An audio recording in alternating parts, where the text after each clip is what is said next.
સાતમ આઠમના તહેવારો પહેલા સિંગતેલના ભાવમાં માત્ર 2 સપ્તાહમાં જ ₹80નો વધારો થયો હોવાનું સામે આવ્યું છે। સિંગતેલનો ડબ્બો 2800 રૂપિયા સુધી પહોંચ્યો છે। ત્યારે સમગ્ર મામલે ખાદ્યતેલના વેપારીનું કહેવું છે કે હાલ યાર્ડમાં પિલાણ માટેની ગુણવત્તાયુક્ત મગફળીની આવક ઓછી છે, જેની સીધી અસર સિંગતેલના ભાવ પર જોવા મળી રહી છે। આગામી સાતમ આઠમના તહેવાર પૂર્વે હજુ પણ ભાવ વધારો યથાવત રહે તે પ્રકારની શક્યતા જોવામાં આવી રહી છે। ઉલ્લેખનીય છે કે ચોમાસું પૂર્ણ થયા બાદ મગફળીની મોટા પ્રમાણમાં આવક થતી હોય છે। આમ દિવાળી સુધીમાં હજુ પણ ભાવ વધારો યથાવત રહે તે પ્રકારની પરિસ્થિતિ જોવા મળી રહી છે। સાતમ આઠમના તહેવાર અંતર્ગત મોટા પ્રમાણમાં ફરસાણનું વેચાણ થતું હોય છે, ત્યારે આગામી સમયમાં ખાદ્યતેલના ભાવમાં તેમજ તેની ડિમાન્ડમાં વધારો યથાવત જોવા મળશે।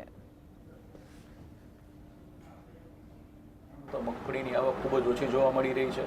એનું કારણ ખેડૂતો અત્યારે વરસાદની સિઝન શરૂ થતાં ખેતરના કામમાં પડી ગયા હોય, નવી મગફળી લાવી નથી રહ્યા, એને કારણે માર્કેટિંગ યાર્ડની અંદર પણ મગફળીની આવક ખૂબ જ ઓછી જોવા મળી રહી છે।